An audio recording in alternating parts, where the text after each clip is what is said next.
देखो नमस्कार, जय हिंद। आज मेरी जो अमेरिका और इजराइल और ईरान का युद्ध चल रहा है उस पर कई मैं वीडियोस पहले ही बना चुका हूँ, लेकिन कुछ अपडेट करने के लिए आज कुछ ऐसा विषय मैं आपके साथ डिस्कस करूंगा जिससे आप भी महसूस करेंगे कि आज क्या हो रहा है दुनिया के अंदर। कौन ऐसा व्यक्ति है, कौन ऐसा देश है जो इसमें इनको रोक सकता है। आज मैं बात करूँ दुनिया के युद्ध मुहाने पर, असफल वार्ताएं, अस्थायी युद्ध विराम और भारत की शांति नीति, इन तीनों पे हम चर्चा करेंगे दोस्तों। पहला, युद्ध विराम गोलियों को रोक सकता है दोस्तों, लेकिन संघर्ष को नहीं, और हमें देखने को मिल रहा है यही।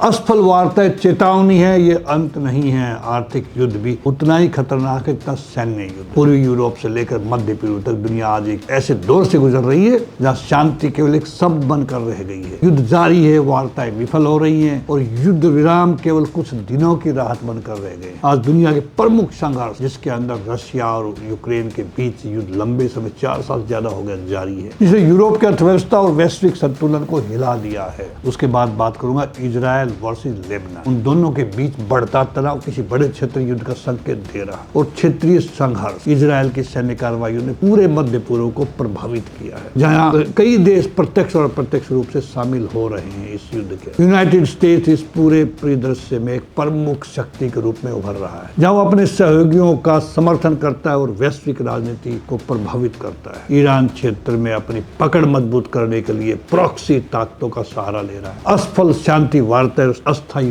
विराम, आज बोलने के लिए बहुत कुछ है इनके ऊपर। दुनिया को उम्मीद थी कि कूटनीति समाधान देगी, लेकिन हालात कुछ और ही कहानी कह रहे हैं। हाल ही में चाइना और पाकिस्तान जैसे देशों की मध्यस्थता में शांति वार्ताएं हुई इस्लामाबाद में, लेकिन ये वार्ताएं विफल रही। कारण थे आपसी विश्वास की कमी, रणनीतिक हित साधने की होड़ और समझौते की कमी। अस्थायी युद्ध विराम, राहत या भरम, क्या है ये जो 15 दिन के लिए वहां दे दिया, 10 दिन के लिए अभी लेबनान और इजराइल के बीच में कर दिया। स्थायी समाधान के बजाय दुनिया को केवल अस्थायी राहत मिल रही है दोस्तों।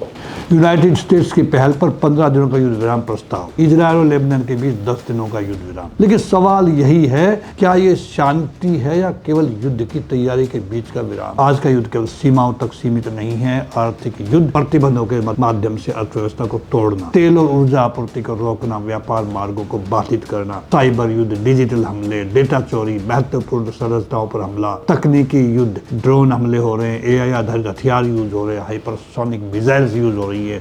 दुनिया अब सहयोग नहीं बल्कि प्रतिस्पर्धा और वर्चस्व की ओर बढ़ रही है। यूनाइटेड नेशन वैश्विक नेतृत्व बनाए रखना चाहता है। रशिया अपने प्रभाव क्षेत्र की रक्षा कर रहा है। चाइना विस्तारवादी नीति अपना रहा है, अपने इंटरेस्ट को आगे बढ़ा रहा है। ये टकराव दुनिया को नए ब्लॉक्स में बांट रहा है। पहले वर्षा नाटो थी और नॉन लाइन था। आज आने वाला भविष्य बताएगा कि कितने ब्लॉक्स होंगे, बिकॉज हर युद्ध का सबसे बड़ा असर आम जनता पर पड़ता है जो पड़ रहा है। महंगाई में वृद्धि, ऊर्जा संकट, खाद्य संकट, लाखों लोगों को विस्थापन, लाखों लोगों की जान जा रही है। हर बम मानवता को पीछे धकेल रहा है दोस्तों। इस आसान दुनिया में एक देश है जो संतुलन और शांति की बात करता है, वो है मेरा भारतवर्ष, मेरा इंडिया।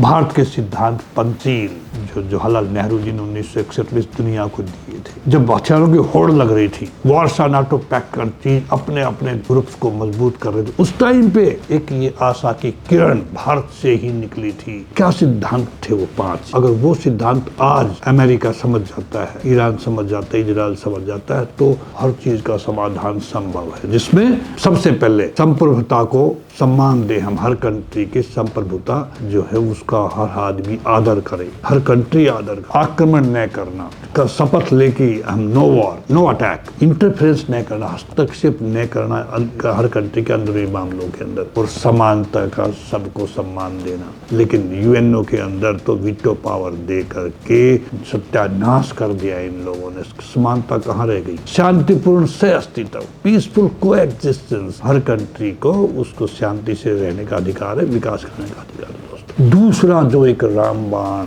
मंत्र दिया इस दुनिया को श्री नरेंद्र मोदी जी ने, जब G20 की मीटिंग हुई, वो मंत्र आज हर कंट्री उसको भी मनन कर रहा है, समझ रहा है, लेकिन उनकी क्या करें कोशिश से बेकार जा रही है। वासुदेवा कुटुंबकम, पूरी दुनिया एक परिवार है। मैंने इस पे पुस्तक भी लिखी है दोस्तों। भारत ने हमेशा कहा युद्ध नहीं, संवाद करो, समाधान दुनिया को क्या करना होगा। यदि विश्व को बचाना है तो युद्ध की जगह संवाद को अपनाना होगा। हमें हथियारों की होड़ को सीमित करना पड़ेगा, आर्थिक प्रतिबंधों की जगह सहयोग बढ़ाना होगा, वैश्विक संस्थाओं को मजबूत करना होगा, भारत जैसे संतुलित देशों को नेतृत्व देना होगा। आज दुनिया का यूएनओ खत्म हो गया, हेड ऑफ नेशंस के लिए मैंने पुस्तक लिखी है, नो मोर वार्स भी लिखी है, न्यू वर्ल्ड ऑर्डर भी लिखी है। दोनों में मैंने अच्छी तरह से इसका वर्णन किया है। आज दुनिया एक चौराहे पर खड़ी है, उनको कोई मार्गदर्शन करने वाला नहीं है। एक रास्ता युद्ध की ओर जाता है, दूसरा शांति की ओर। अब निर्णय मानवता को लेना है। अस्थायी युद्ध विराम स्थायी शांति नहीं ला सकते, सबको पता है। असफल वार्ताएं भविष्य तय नहीं कर सकती।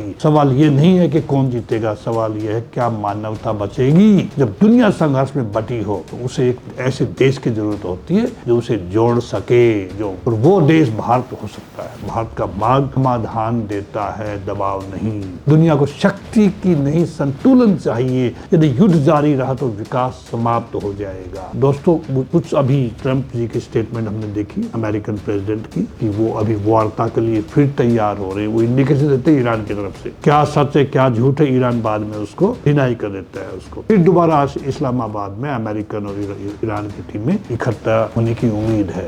देखो, वो कंट्री जो दुनिया को उग्रवाद देता रहा है, जिसके नेताओं ने कन्फेस किया है कि पिछले 3 डिकेड से हम अमेरिका और यूके के इशारे के ऊपर उग्रवाद को पनपाते रहे, उग्रवाद भेजते रहे, एक्सपोर्ट करते रहे। वो कंट्री दे सकता है कभी कोई सोल्यूशन? नहीं, बिल्कुल नहीं। अभी वो ईरान में गया हुआ है, उनका जो फील्ड मार्शल है आसिम मुनीर, क्या लेके आएगा वो? जो धोखेबाज, जिसके दिमाग में ही खुराफाती रहती है हमेशा, जो सत्ता हथियाना चाहता है, जो शरीफ को साइड में फेंक करके खुद प्राइम मिनिस्टर बनना चाहता है। उस आदमी से पता नहीं मिस्टर ट्रम्प क्या उम्मीद करते हैं, जो इतना निकम्मा, उसके ऊपर इतना भरोसा जताए हुए। चलो, आने वाला समय बताएगा, लेकिन हमें चिंता है मानवता की, हमें चिंता है विकास की, हमें चिंता है आम जन सुविधाओं की। हम नहीं चाहते कि दुनिया के अंदर खून खच्चर हो जैसे हो रहा है अभी। स्टूडेंट्स को मारा जा, स्कूलों पे अटैक हो रहे हैं, हॉस्पिटल्स पे अटैक हो रहे हैं। ये कहाँ के उसमें लिखा हुआ है? यूएनओ विफल हो चुका है। यूएनओ के अंदर वीटो पावर ने यूएनओ के हड्डियां कमजोर कर दी।